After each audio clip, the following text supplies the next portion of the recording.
No, the world is not ending. The sky is not falling, despite it feeling that way over on Brown's Twitter, following the big Deshaun Watson injury update, which the more I think about it, it's not really all that big of new news because I don't know how much new information we got. But let's jump into it as Tom Pelissero over on X, yeah, that's going to take some getting used to, tweeted out today, Browns quarterback Deshaun Watson remains day-to-day with what sources say is a rotator cuff contusion. After a surprise scratch in Week 4, Watson spent the bye resting and rehabbing. He didn't practice Monday, but did some throwing. Status TBD for Sunday's game versus the 49ers. Now, when I first saw that, I saw big words there that kind of scared me. Rotator cuff and contusion. But the more I thought about it, that's just like the medical way of saying bruised shoulder, which we already knew at that point, right? So, like, the rotator cuff is probably the new news, I should say. But ultimately, I could see this going in any direction, right? Right now, Kevin Stefanski says Deshaun Watson is day-to-day. And for now, let's just believe in that. Because I know there are some people out there who want to, I shouldn't say stir the pot, but really get all of us on our nerves thinking this could really go downhill at any given moment. And sure, it might, because a few weeks ago, 2 weeks ago, he was supposed to play. And fast forward 2 weeks, and it looks like he's got less of a chance of playing this week than he did against the Ravens when he told the media at his locker on Friday, I'm going to play. So it makes you kind of wonder what changed from that Friday afternoon in September to this Tuesday morning in October when it looks like Watson is making worse progress. Although that doesn't really actually seem to be the case because Scott Petrak, who covers the team, said Browns coach Kevin Stefanski, Deshaun's working very hard through this process, has been able to throw better than he did before the Ravens game, is getting better. So I know it might feel like things are going in the wrong direction for Watson, but I mean, if we're following what Stefanski just told us, and maybe he's telling us the truth, maybe he's trying to get people to calm their nerves down, he's throwing now compared to what he was doing before the Ravens game, which to me would be a sign of good steps. Now, ultimately, what I was kind of alluding at earlier, or about to get to, is the Browns play the 49ers this week, and that's not a good time for Deshaun Watson to come back. I know this is major, major loser talk here, and people are going to roast me for this, but we're all sort of thinking it, so I'll be the one to say it. If Watson's not 100%, don't play him, right? Because even if Watson was 100%, there's a good chance the Browns could lose to the 5-0 San Francisco 49ers, who just chewed up and spit out the Dallas Cowboys. So if you're going to lose potentially anyway to the Niners, what's the point of Watson getting hurt because Nick Bosa sacks him because Jedrick Wills cannot block anyone, and you walk away with no quarterback and a loss? Like, maybe it's best for everyone if Watson, even if he was healthy, to get an extra week off, to let that shoulder really get well so that he can be ready to roll against teams that the Browns should beat up on, like the Indianapolis Colts and, even the Rams and the Broncos and the Seahawks, some big road games coming up over the next few weeks. So loser talk for sure. I know that. But if Watson doesn't play, the world's not going to end if the Browns become 2-3, because even if Watson was healthy, there's a good chance the Browns would be 2-3 anyway. So would you rather be 2-3 with a healthy Deshaun Watson or 2-3 with an injured Deshaun Watson? I'll take a healthy Deshaun Watson. Now, make sure to follow along, by the way, for more injury updates all season long. We're closing in on 25,000 subscribers. Join the channel if you have not already. And if you are subscribed, I do this every so often. Let me know how long you've been subscribed for. I enjoy kind of scrolling through the comments when I lay in bed at night, and it's fun to see how long people have been subscribed for. All right. For a second time, by the way, I've said this before, but I have to say it again because some people out there just are not listening. We saw in 2021 what happens when a Cleveland Browns quarterback plays through a throwing arm shoulder injury. It did not go well for the team. Ultimately, the Browns did not benefit from Baker Mayfield being tough as nails and playing through a shoulder injury. Bravo to Baker for being really tough and wanting to go out there and play for his teammates. And that's a great, great thing to happen for Baker. But for the Browns, it wasn't all that great. They lost a lot of games. They had below average quarterback play. And I'm guessing if Case Keenum played the rest of the way, that team would have been off better. So If we all saw what happened in 2021 with an injured quarterback playing through an injury, why do we want to see that again? Like, let Deshaun Watson get healthy. If that means missing the 49ers game and having 3 straight weeks off, so be it. I'll take that over Watson going out there, getting hit by Hargrave, Warner, or Bosa, and then making the shoulder injury worse, and then losing him for much longer rest of the season. So we saw what happened in 2021. Let's not repeat that in 2023. Like, don't let history kind of fade away and make the same mistake twice. Now, the next question is, if Watson cannot go, who should start? The rookie Dorian Thompson-Robinson or the more veteran backup in P.J. Walker? That is the question, and evidently, we already have the answer to that question, which I'm going to share with you guys in just a moment. But today's show is sponsored by ZBiotics. Let's face it, after you guys hit me with a bunch of super chats, I do not bounce back well the next day. That is until I found ZBiotics.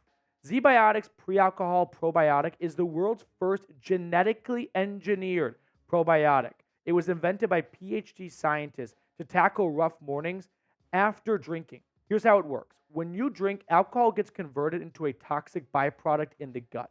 It's this byproduct, not dehydration, that's to blame for your rough next day.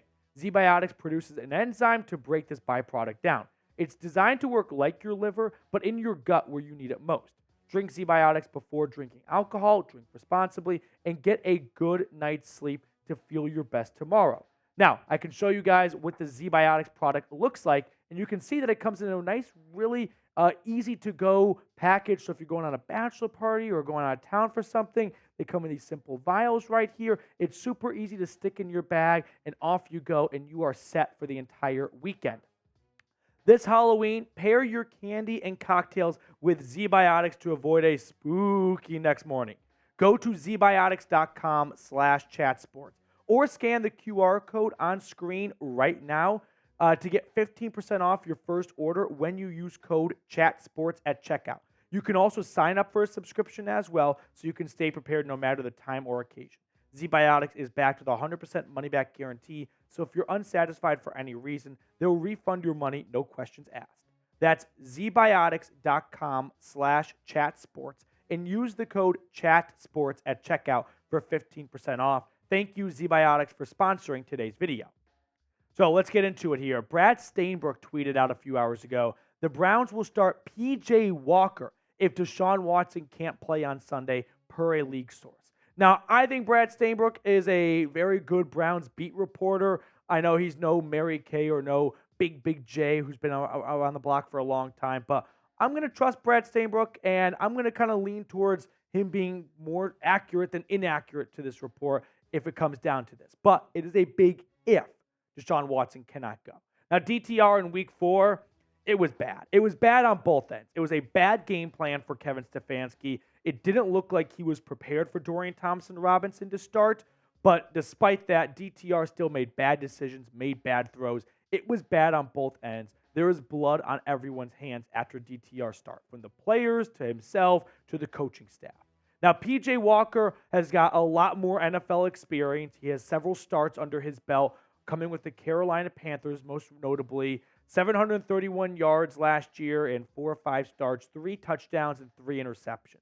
Now, P.J. Walker, he was actually on the Bears roster during training camp this year, but he lost the job to a UDFA D2 quarterback, Tyson Bagent. You want to know why? Because P.J. Walker actually stunk it up in the preseason. No one wants to say that out loud, and I understand why. We all want to be optimistic in case it is P.J. Walker, but I do want to have a little caution to the wind here. Walker losing the backup job, and by the way, the Bears guaranteed a couple $1 million. So they were okay with moving on from P.J. Walker and burning $3, $4, $5 million on fire because he looked that unplayable in the preseason. But who do you think the backup quarterback should be? P.J. Walker or Dorian Thompson-Robinson?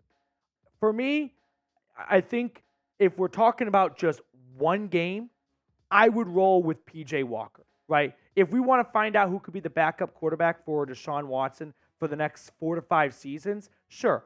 I think DTR is in a much better spot to have that type of role. But if you want to eke out one victory and you're like, I need one good game from you, I'd go P.J. Walker. But ultimately, we can bicker all we want. What's done is done. Are you going to invest or what? I mean, no, we're not going full stepbrothers here, but both are screwed against the 49ers. Like, let's be honest. If it's PJ Walker or DTR, it's probably not going to be a good result either way. So while some people are going to bicker online about who should start and why it's PJ Walker or why it should be DTR, I'm here to say it doesn't really matter. They're going to get destroyed against that 49ers defense. Now, before we get on out of here, I do want to wrap up the show by talking about an interesting trade nugget / idea I saw out there that I thought I could bring to everyone's attention here. Jacoby Brissett. Could we talk about maybe a Jacoby Brissett return to Cleveland? Remember, he went to the Commanders to compete with Sam Howell for the starting job. Sam Howell won the starting job, or say more than less was given the starting job. And since then, Jacoby Brissett has been riding the bench, and Sam Howell has looked really good for the Commanders, so I don't expect to see any quarterback change in the nation's capital, which means Brissett could be available for trade.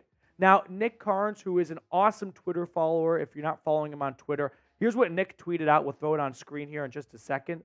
It's really strange to go from highly confident Deshaun Watson would play on September 24th to not practicing on October 9th. Not here to panic, but if the problem persists, Andrew Berry should call Washington about Jacoby Brissett. I've seen Nick talk about this. I've seen people in the comment section talk about this. So I thought we would have a conversation about this. If the Browns think Deshaun Watson could go on short-term IR, if they're like, you know what, this shoulder injury is worse than we thought it would be, then I'm interested in trading for Brissett. If you need a quarterback to help you through 4 games, I think Brissett's a good man for that job. But if we're talking about Watson maybe missing 1-2 games max, if that's what the Browns believe is the case, which based on everything Stefanski and Andrew Berry have said to the media, that appears to be the case, then just roll with what you got. Like, you can't make a trade for just 1 game every single time you have an injury pop up. I think that's a bit overkill. And I'm full-on big supporter of Andrew Berry plugging every roster hole every time they pop up. But at some point, you got to stick with the guys you have. And if we're talking about trading for Jacoby Brissett because Watson might miss 2 games max, to me, that seems like a bit much. Now, there's nothing against Jacoby Brissett because he was awesome last season. Probably a top 5 Browns quarterback in a single season since 99, right? You can try and count him out, and he's going to be towards top 5. 64% completion percentage, 2,600 yards, 12 touchdowns, 6 interceptions. I love Jacoby Brissett. He's going to go down as, sadly, one of my more favorite Browns quarterbacks in my lifetime, which is a little depressing to say out loud since he only played for 3/4 of a season. But still, awesome locker room guy. If the Browns need a quarterback for more than 2 games, sure, give the commies a call. But if we're talking about 1 to 2 games, no, you got to roll with what your roster is. Next man up mentality. You can't make trades every single time you have a guy go down for a week or 2. But be the GM for me. Should the Browns trade for Jacoby Brissett? Yes or no? Sound off down in the comment section. All right, one more story I forgot about myself here. Joel Bitonio. Let's talk about Bitonio's injury for a moment. So the Browns said Bitonio is dealing with an unspecified injury and is day-to-day. Now, he was seen leaving the facility during the bye in crutches. Now, he has not missed a regular season game since 2016. I'm not going to even count the COVID miss because of the playoff game against Pittsburgh or Kansas City. But regardless, Joel Bitonio is an Iron Man. And to me, the fact that he was seen on crutches, and maybe this is big speculation talk, and I'm going to get ripped apart for it, but the fact that Joel Bitonio was seen on crutches and is just dealing with an unspecified injury that the team is not going to go into detail on, this screams Bitonio's playing through something somewhat serious. If he's on crutches and the team won't even say what it is, and Joel Bitonio is just going to play through it because that's what Iron Men do, right? This is like a big hockey guy moment where once the playoff series is over, it comes out like, yeah, do you know Joe Thornton played through a torn ACL in that series for the Sharks? That's the vibes I'm getting right now from this. Could be a big overreach here, but on crutches and unspecified injury, which is very vague and not very common for NFL teams to do at all, screams. But Bitonio's dealing with a major injury, and if we let the cat out of the bag as to what that injury is, we're going to be, looked at as crazy men for letting Bitonio go out there and play. So I'm not quite sure what's going on here. I don't know if this happened in the game or if this happened away from the field and the team is trying to, keep it hush-hush so Bitonio doesn't look like a guy who got one of those pointless baseball injuries in the offseason. But definitely concerning because Bitonio is one of the best offensive linemen in football, period. He's the best offensive lineman on this team.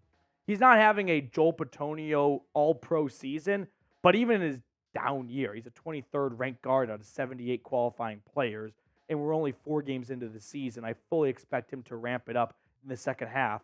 65.2 overall PFF grade, 1 penalty so far, 0 sacks allowed. So let's show the guy some love. Type 75 down in the comment section right now. Let him know the Dog Pound has his back. We want to see him back on the field as soon as possible. And hit me up on Twitter, by the way, at Matthew Petey. I'm always talking Brownies over there. So if you want more Browns news and rumors, hit me up at Matthew Petey.